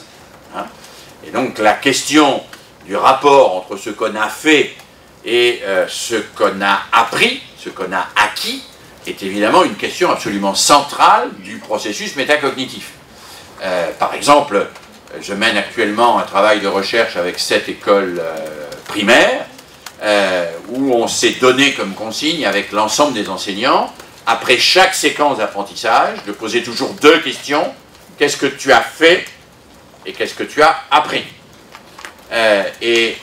Tous les apprentissages sont formalisés et écrits sur un cahier des apprentissages, et il y a une consigne qui interdit de répondre la même chose aux 2 questions. Et après toutes les activités, on pose les 2 mêmes questions. Il y a 15 jours, nous sommes allés visiter avec une classe qui participe à ce travail, le musée gallo-romain à Lyon, et on a très bien vu, quand on a procédé au recueil immédiat des représentations, qu'est-ce qu'on vient de faire, qu'une grande partie des élèves étaient dans « qu'est-ce qu'on a fait ?» On est allé au musée, on a couru, on a vu un monsieur qui avait une casquette, on a imprimé une pièce, on a fait des tas de choses. Et c'est ça qui gardait en mémoire. Pour qu'ils réfléchissent à ce qu'ils ont appris qu'ils ne savaient pas, et qui leur apporte des connaissances spécifiques, il y a évidemment tout un travail d'interrogation, d'interpellation et de formalisation. Hein. Et là, on tombe devant une problématique qui a des connotations sociales extrêmement fortes, puisque Elisabeth Bautier, Jean-Yves Rochex, Stéphane Bonnery aujourd'hui montrent que précisément les élèves de milieux populaires en échec sont les élèves qui sont incapables de passer de la description de ce qu'ils ont fait à la description de ce qu'ils ont appris, et a fortiori à la formalisation de ce qu'ils ont appris. Ils sont dans la tâche en permanence et non pas dans l'activité mentale. Donc il y a là tout un travail autour de ce que j'appelle le passage de l'individu pulsionnel au sujet réflexif, et c'est une forme évidemment essentielle de pédagogie. Le défi numéro 3, c'est le passage de l'individuel au collectif. On pourrait longuement disserter sur la dissolution des collectifs et la montée des communautarismes. C'est probablement moins vrai dans une île comme la Réunion que ça ne l'est en métropole. C'est probablement moins vrai en métropole dans certains quartiers que dans d'autres. Ce qui est clair néanmoins, c'est que l'individualisme social dont parlait Elisabeth Martin provoque une forme de solitude. L'écran lui-même, d'ailleurs, provoque une forme de solitude. L'usage de l'écran provoque une forme de solitude. Et que cette solitude renvoie à la tentation de s'identifier à un groupe. Et à un groupe dont la fonction est fusionnelle et clanique. Hein. Il y a quelques années, maintenant assez longtemps, j'avais fait avec un collègue de Lyon 2, Azouz Begag, que vous connaissez peut-être pour ses engagements politiques ou pour ses romans, comme Le God du Shaba, et qui était responsable du laboratoire des transports à Lyon 2. Il travaillait sur l'utilisation des transports en commun. Nous avions fait une étude commune sur la façon dont se déplaçaient les jeunes des cités. Alors, lui, il travaillait sur les déplacements géographiques, aller en centre-ville, etc. Moi, je travaillais sur les déplacements symboliques, et nous avions produit une petite communication que nous avions intitulée « L'effet Jokari ». Alors, aucun d'entre vous n'est assez vieux pour se souvenir de ce que c'est qu'un Jokari, peu importe. Donc c'est un plot de bois au bout duquel il y a une élastique et il y a une balle. Et j'avais appelé cet article l'effet Jokari parce que quand vous envoyez la balle loin, elle vous revient d'autant plus fort. Et c'est exactement ce que nous avions observé dans ces groupes-là. C'est-à-dire l'interdit de s'éloigner et le fait que plus on s'éloigne, plus on est sanctionné par le groupe. Alors l'identification au chef, l'obligation de se vêtir selon les codes vestimentaires du groupe, d'aimer ce qu'aime le groupe, de parler comme parle le groupe, de penser comme pense le groupe, et ainsi de suite. L'interdit avait montré à Azouz d'aller même en ville seul, sans être surveillé par un membre du groupe, parce qu'on est suspecté de trahir le groupe. Il y a là quelque chose qui est assez fort, qui est beaucoup plus fort d'ailleurs chez les garçons que chez les filles. On en a discuté ce matin avec une équipe pédagogique dont certains sont là, sur la question des rapports genrés à l'école, garçons-filles. On ne réagit pas du tout de la même manière. Globalement aujourd'hui, les filles cancres sont devenues aussi rares que le garçon brillant, c'est-à-dire quasiment inexistantes. Et donc, il faut évidemment retravailler cette question, et c'est une des questions centrales de la formation, sur laquelle il faut véritablement investir, je crois. Donc ce phénomène qui atteint beaucoup plus les garçons que les filles est un phénomène où le sujet abdique de toute liberté pour obtenir une identité et une sécurité.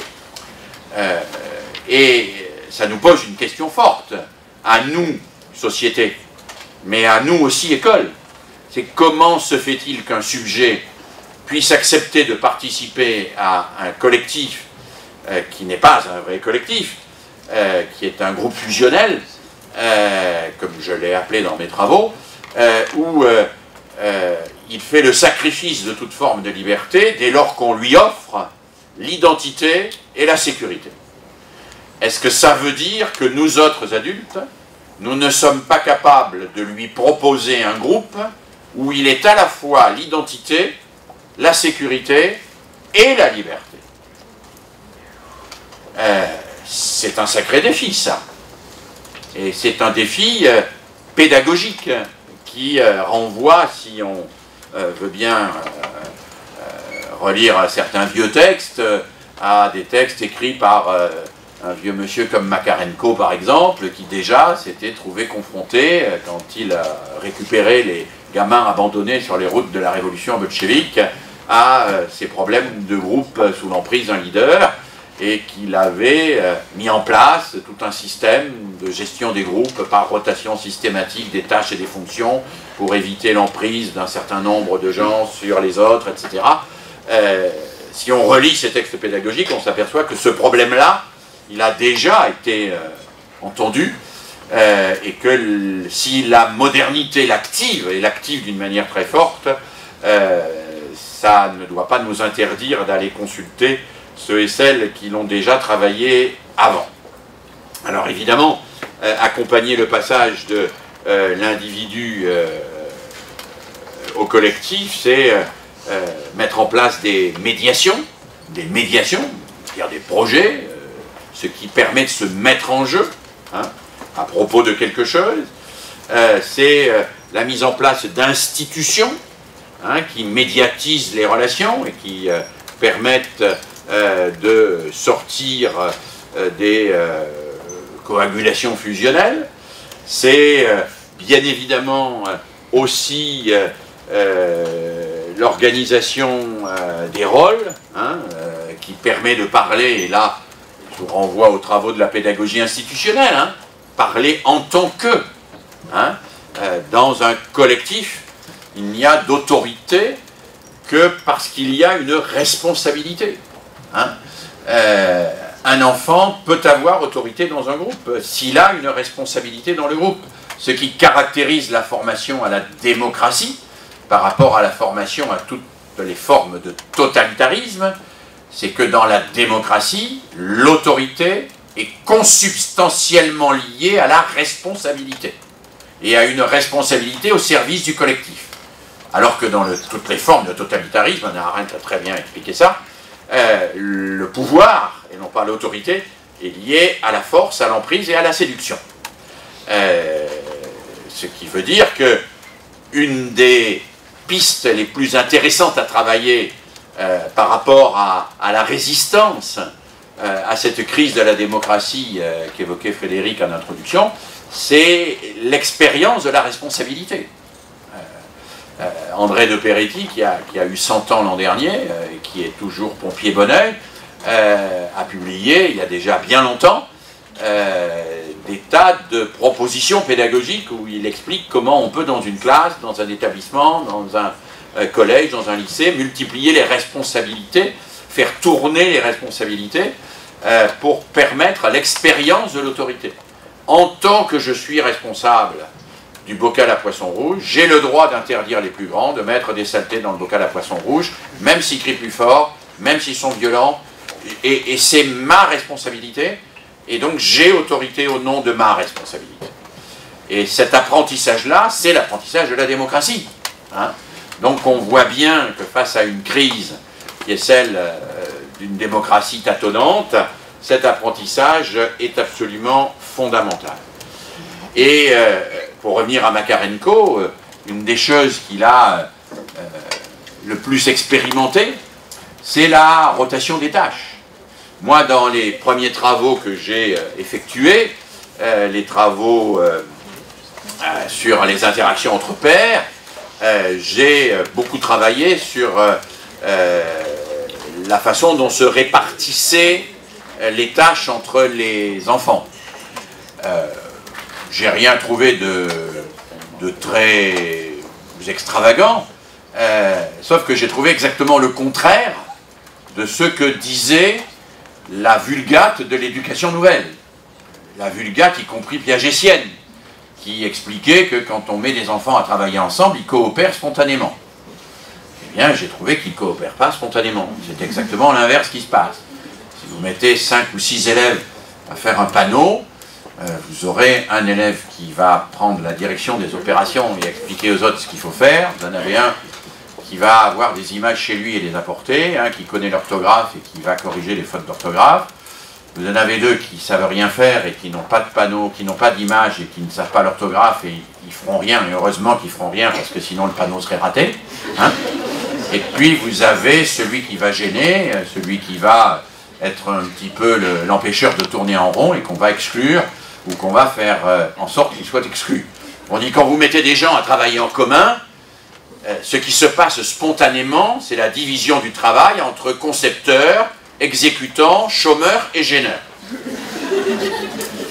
Et c'est vrai même dans un groupe d'étudiants d'ESP par exemple.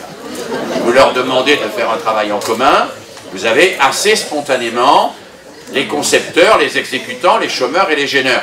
Et si j'ai dit étudiants, et si j'ai pas dit formateur, c'est simplement pour pas vous maltraiter trop. Mais globalement, c'est quand même assez souvent comme ça que ça se passe.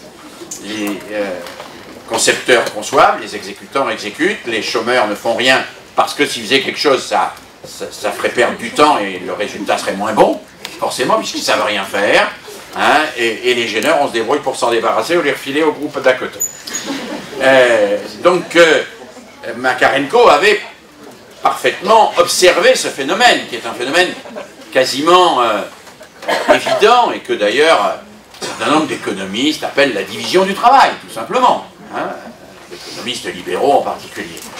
Et Makarenko avait proposé des solutions très concrètes, puisqu'il avait organisé sa colonie en détachements, et les détachements, il y avait à la fois les détachements pour faire fonctionner la colonie, c'était les détachements qui allaient chercher du bois, qui faisaient la cuisine, etc. Et il y avait les détachements qui étaient organisés pour les apprentissages. Bon, et dans chaque détachement, il y avait des rôles. Il y avait le rôle de celui qui est le chef, de ce rôle de celui qui tire le traîneau, etc. Et il imposait systématiquement la rotation des rôles et des tâches.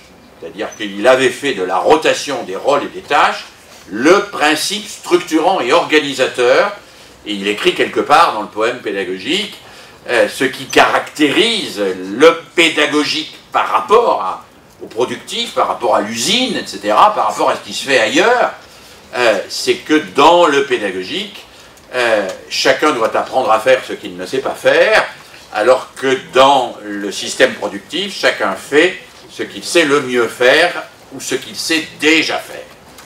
Et vous voyez bien que construire du collectif, c'est à cet égard une exigence importante. Défi numéro 4, accompagner le passage de l'expression spontanée à l'inscription dans une culture.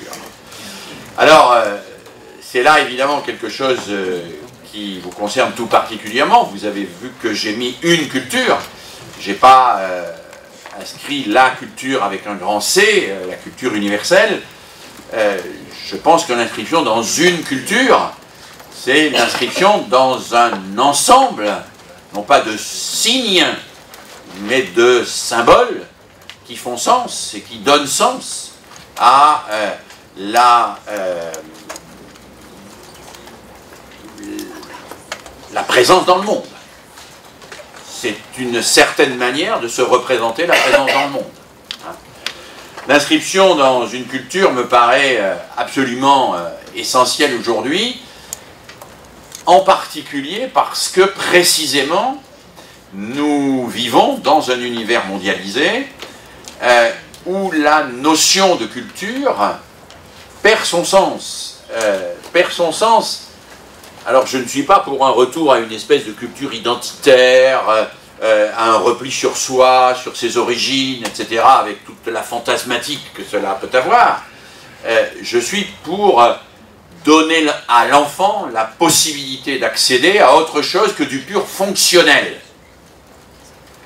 C'est Claude Lévi-Strauss, dans un de ses premiers livres, qui distingue le fonctionnel et le symbolique, hein, et qui définit la notion de culture comme relevant précisément du symbolique. Il revient d'Amérique du Sud et il a pris connaissance de travaux en Australie et il a découvert que les indigènes, les peuples qu'on dit primitifs, ne se nourrissent pas de fruits ou de légumes qui sont à leur disposition, à portée de main, mais qu'ils parcourent des kilomètres dans une nature ingrate pour aller chercher des plantes dont ils font des concoctions nauséabondes. Et il se pose la question, et il dit très clairement, si l'homme ne vivait que de pain, ça ne pourrait pas être possible. Si ces humains vont faire des kilomètres pour chercher des plantes introuvables dont ils font des concoctions nauséabondes, alors qu'ils ont à portée de main des choses tout à fait mangeables dont ils pourraient se satisfaire, c'est que le symbolique surdétermine le fonctionnel. C'est-à-dire que c'est toujours sur des enjeux symboliques que les individus se construisent, et non pas sur des enjeux fonctionnels qui renvoient à l'utilité immédiate. D'ailleurs, si nous étions entièrement centrés sur le fonctionnel, nous ne mangerions pas 3 fois par jour, mais 1 fois tous les 2 jours ou 3 jours, ça suffirait.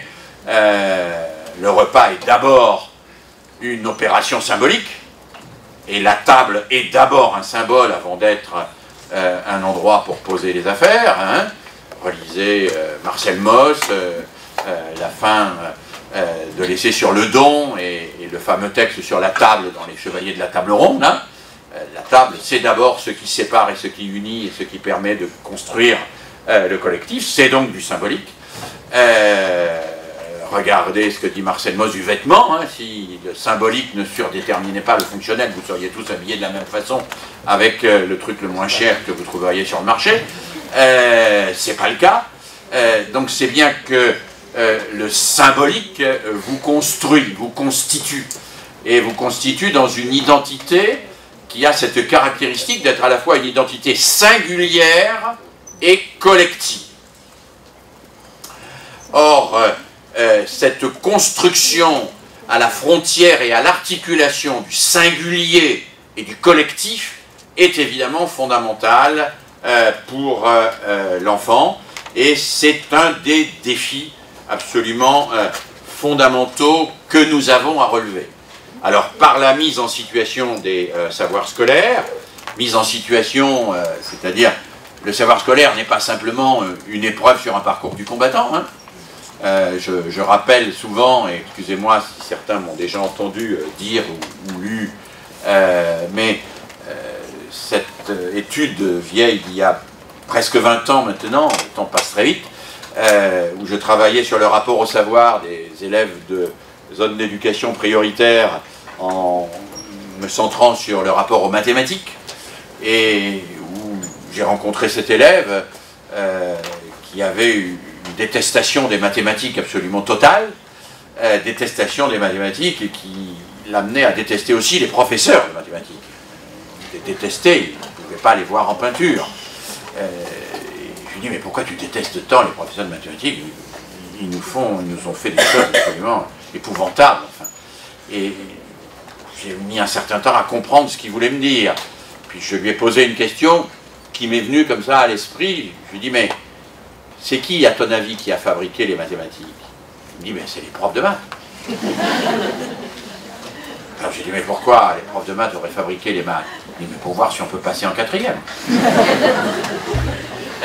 On a donc là quelque chose qui est très caractéristique de ce que j'appelle l'utilitarisme scolaire, de ce que Paulo Freire appelait la pédagogie bancaire, c'est-à-dire de la construction de savoir qui ne sont que des monnaies d'échange dans un système essentiellement construit sur l'organisation de la sélection, et qui fait que les savoirs n'y sont pas proposés en tant qu'outil d'émancipation dans l'histoire de l'humain, mais en tant qu'outil de sélection dégager des conditions de leur émergence. Et je ne suis pas du tout un spécialiste de géographie, il y en a dans la salle et que je connais bien, mais j'étais il y a peu de temps avec un instituteur qui avait pris un risque considérable, c'était de faire travailler le passage de la planisphère à la carte, et de faire travailler, au fond, de faire redécouvrir les principes de Mercator, quoi. Qu'est-ce qu'on fait quand on a quelque chose qui est rond et que on le met tout plat? Eh ben, les surfaces ne sont pas les mêmes, il y a des tas de choses qui changent. Bon.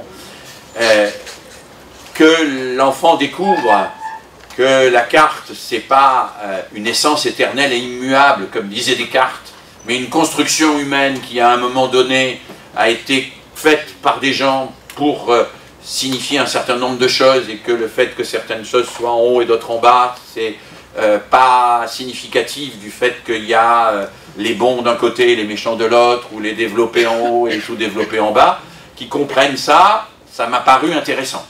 Et il m'a semblé que les élèves comprenaient un peu ça dans le travail que faisait ce collègue en découpant et en faisant reconstruire la planisphère à partir du globe terrestre. Mais on pourrait imaginer la même chose avec Pythagore, hein. Le théorème de Pythagore, c'est d'ailleurs que Pythagore n'a pas découvert, parce c'est les Égyptiens qui l'ont découvert, et Pythagore a découvert en arrivant en Égypte la fameuse corde à nœuds, 3, 4, 5, hein, 3 x 3, 9, 4 x 4, 16, 9 et 7, 25, ça fait un angle droit, donc, il a découvert ça, il a découvert à partir de là comment on triangulait les champs après les crues du Nil, et ainsi de suite. Alors il n'est peut-être pas nécessaire que chaque savoir scolaire soit présenté dans son historicité, mais il est sans doute indispensable qu'il y ait des temps pris objectivement pour que le savoir scolaire soit entendu comme étant aussi construit dans l'histoire des hommes. Et si on le sait pour certains, on pourra peut-être le comprendre que c'est vrai pour d'autres. Hein. Je me suis intéressé à un moment, pas suffisamment longtemps, mais grâce à Luc Baptiste, quelqu'un qui a travaillé dans mon laboratoire, à l'écrit, et à l'entrée dans l'écrit, et à ce qui fait que les enfants, voire les adultes, voire les étudiants d'université, vivent l'écrit comme une épreuve. Écrire pour eux, c'est violent. Et c'est une violence qu'on leur fait quand on leur demande d'écrire. Bon. Et mon collègue Luc Baptiste a très bien montré, en reprenant les travaux de Goudy et tout ça, que en réalité, on a raté quelque chose. Parce que l'écrit, c'est d'abord une émancipation. On écrit, on commence à écrire pour faire des listes et pour plus avoir à tenir les choses en mémoire. Goudy montre que à un certain moment, les humains ont eu besoin de faire des listes pour faire du commerce, pour garder un certain nombre de choses, comme vous faites des listes pour aller au supermarché. Et qu'on ne peut pas passer son temps à se réciter les listes, parce que son implant cognitif est tellement plein de listes qu'on n'a plus la place pour trouver la route du supermarché. Bon. Donc la liste libère la mémoire. Et puis l'écrit permet de s'adresser à quelqu'un à distance, et puis l'écrit permet d'améliorer ce que l'oral ne permet pas de dire d'une manière précise. Puis l'écrit permet même de dire des choses qu'on n'oserait pas dire à l'oral. Hein, je disais hier, un adolescent me disait récemment que c'était plus facile de rompre avec sa copine par texto que directement. Donc il avait déjà compris que l'écrit avait des avantages.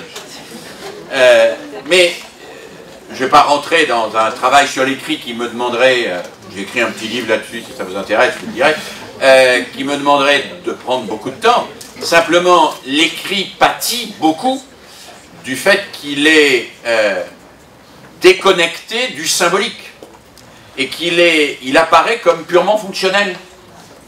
Comme purement fonctionnel.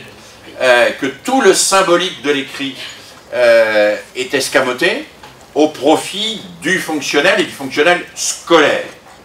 Alors, évidemment, tout cela peut passer, et en particulier au niveau du collège, du lycée, mais je crois aussi dès l'école primaire, par l'accès à l'intelligence des enjeux historiques et épistémologiques des savoirs, raconter les savoirs scolaires.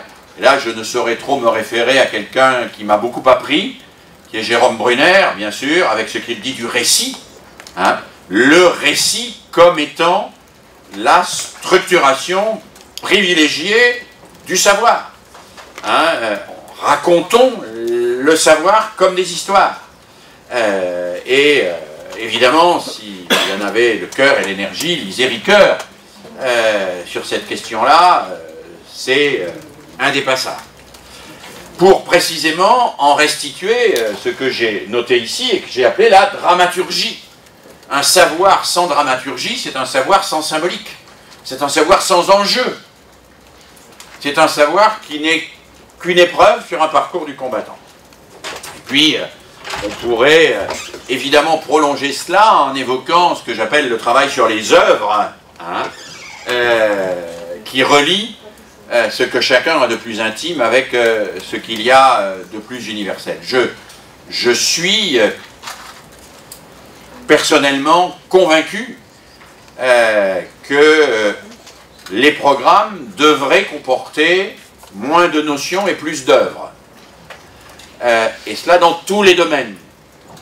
Je pense qu'on devrait étudier l'œuvre de Galilée, plus exactement l'œuvre de Copernic et celle de Galilée, pour comprendre pourquoi Galilée n'est pas Copernic et pourquoi Galilée a laïcisé ce que Copernic avait déjà découvert, mais qu'il avait pris la précaution de camoufler en disant « tout se passe comme si la Terre tournait autour du Soleil, mais comme Josué a arrêté le Soleil de la main, mes calculs mathématiques sont justes, mais ne rendent pas compte de la réalité. » Je suis profondément convaincu que l'œuvre de Galilée et l'œuvre de Copernic sont très importantes pour comprendre pas seulement l'histoire de la science, mais la science elle-même et la dynamique de la science. Et je crois que étudier les œuvres dans tous les domaines, c'est quelque chose, alors je ne dis pas qu'il n'y a que cela, mais c'est quelque chose de fort. C'est quelque chose de fort, et c'est pas vrai que pour les œuvres littéraires ou artistiques. C'est vrai évidemment pour les œuvres littéraires et artistiques, et c'est là où c'est le plus souvent défendu, mais ce n'est pas vrai que pour les œuvres littéraires et artistiques. Voilà, alors j'avais un 5e défi, mais j'ai fini mon temps, et tout ceci n'est que la première partie de mon exposé, vous l'avez noté. Je vais vous donner le 5e défi, et puis on prendra le temps d'en discuter, et je squeezerai complètement les autres parties. Défi numéro 5, au fond, c'est un défi qui me tient à cœur, parce que j'y ai travaillé récemment, et je crois qu'il est aussi assez consubstantiel dans la lutte pour une démocratie qui ne soit pas un crépage de chignon et une violence permanente. C'est accompagner le passage du chaos à la parole. Alors, accompagner le passage du chaos à la parole, c'est pas si simple. C'est pas si simple parce que un linguiste suisse de Fribourg, dont j'apprécie beaucoup le travail, s'appelle Bérin Donner, a étudié comment s'exprimer les enfants, et cela à peu près dans tous les idiomes, et quelle que soit la langue première. Et il montre que l'expression dans les groupes d'enfants, l'expression spontanée dans les groupes d'enfants, oscille en permanence entre l'onomatopée et la logorrhée. Hein? Et ce qu'il appelle la période. L'onomatopée et la période. L'onomatopée, c'est le fait de répondre par des injures, par oui, par non, par des bruits, etc. La période, c'est le fait de s'engager dans des phrases qui ne finissent jamais, où on perd l'unité sémantique, parce que la phrase est une forme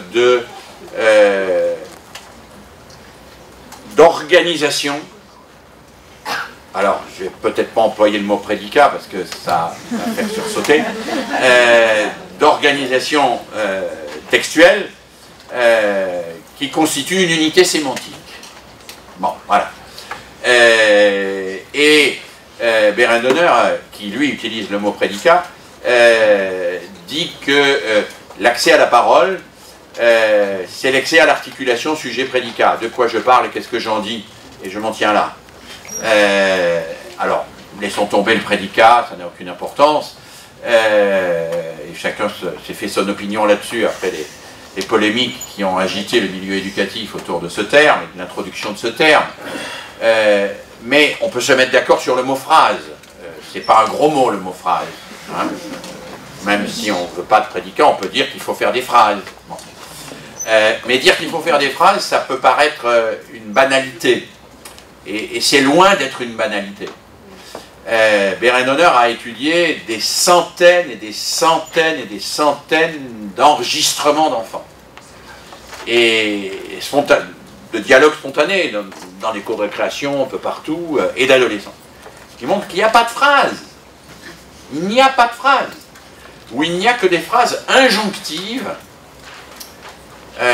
purement connotatives. Je veux manger un hot dog. Ah, à la rigueur, on peut dire ça. Mais des phrases qui pourraient s'articuler, qui pourraient s'enchaîner, qui pourraient construire un discours argumentatif, qui pourraient éventuellement s'inscrire dans un débat, il n'y en a pas. Il y en a très peu. Et très peu de ces enfants et de ces adolescents utilise la phrase. Et donc, ils sont dans une parole qui peine à organiser la pensée. Parce que chacun d'entre nous sait bien que la parole n'est pas le vêtement de la pensée. Hein. Il n'y a pas la pensée d'abord, puis qu'on habillerait avec la parole. Hein. La parole et la pensée, c'est évidemment une unique et même réalité qui se structure corrélativement, hein, et de manière interactive. Alors, faire exister la parole dans l'échange, ça ne va pas de soi. Ça ne va pas de soi dans la mesure où ce qui s'échange le plus souvent, c'est du signal, c'est des signaux. Et je ne vais pas développer cela devant mon collègue qui est bien plus compétent que moi dans ce domaine. Des signaux qui n'ouvrent pas à une interlocution dans laquelle nul ne peut avoir le dernier mot. La véritable interlocution, c'est celle où nul ne peut avoir le dernier mot. C'est-à-dire, c'est une interlocution qui ne se clôt pas. C'est une interlocution qui laisse chacun poursuivre l'interlocution, poursuivre sa pensée.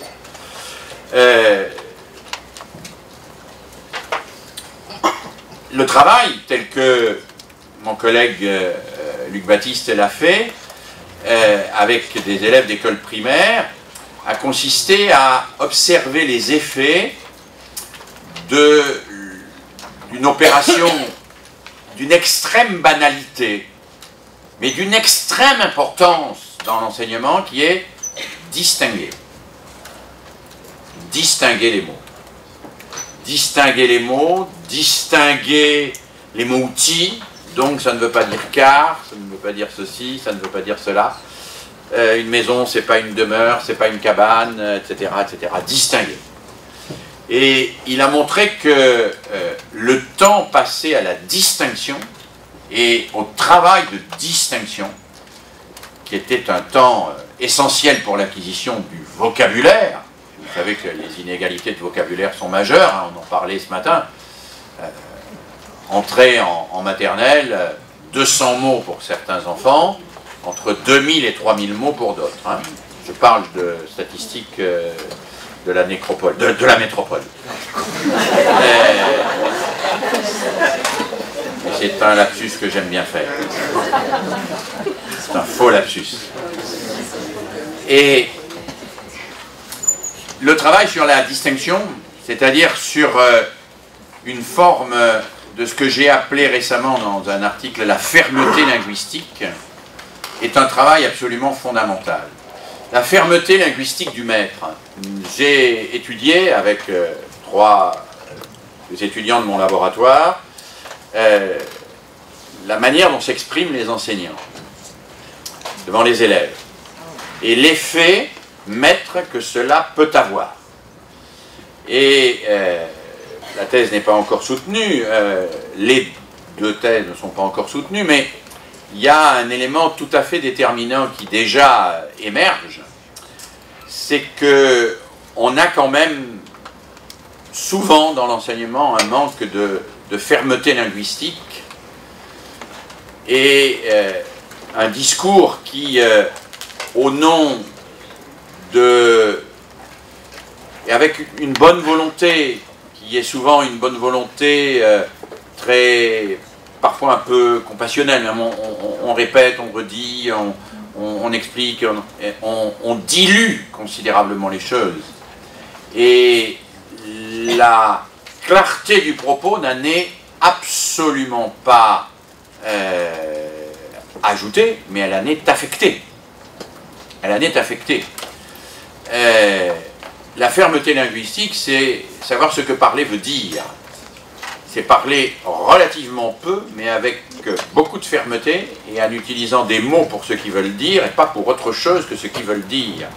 Alors en prenant le temps d'expliquer les mots quand on ne les connaît pas, quand l'élève ne les connaît pas, mais en ayant cette fermeté linguistique qui, pour reprendre l'expression de Vygotsky, fournit un instrument psychique à l'enfant sur lequel il peut s'appuyer.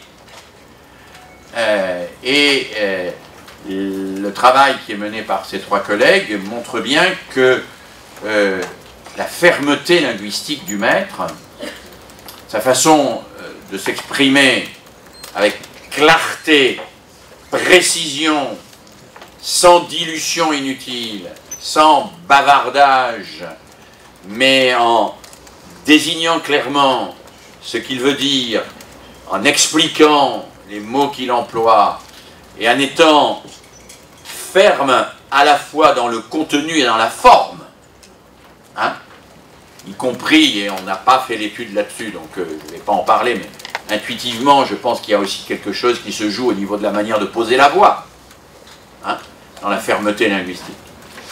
Eh bien, ça joue un rôle tout à fait fondamental dans la structuration de la parole, y compris, évidemment, de la parole de l'élève.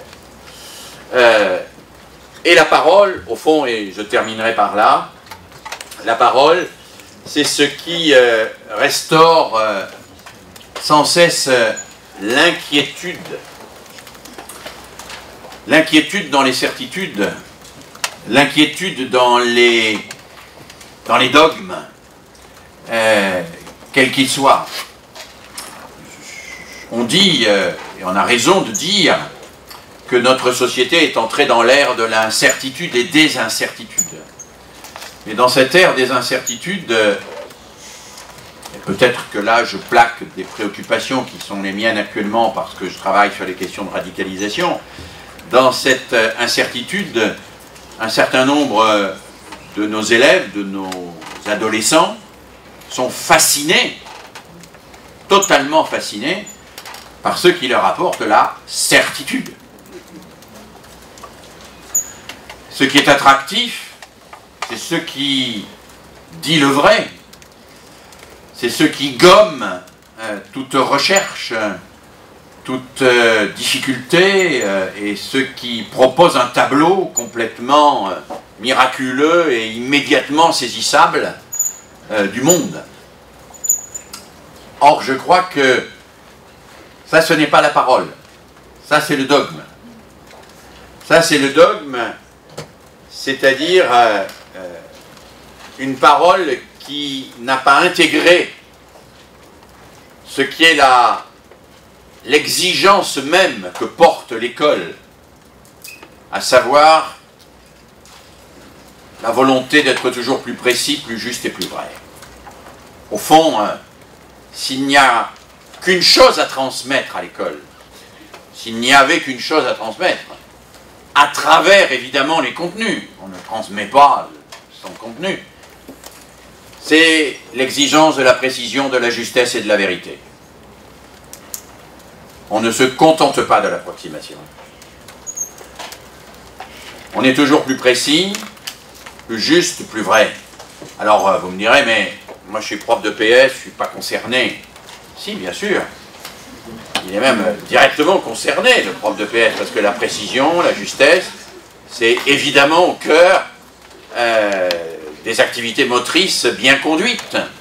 Moi, j'ai beaucoup appris des profs de PS, quand ils m'ont expliqué comment ils enseignent le son en hauteur, avec la maîtrise de son centre de gravité, de la prise d'élan, etc., et la précision que cela nécessite. Et à cet égard, je voudrais dire que le niveau d'exigence, de précision, de justesse et de vérité n'est pas pour moi à l'école relatif au niveau taxonomique. C'est-à-dire que si l'on attend l'agrégation de philosophie pour être exigeant sur la vérité avec les élèves, ils ne le seront jamais. L'exigence de précision, de justesse et de vérité, elle commence avec le coloriage à la crèche.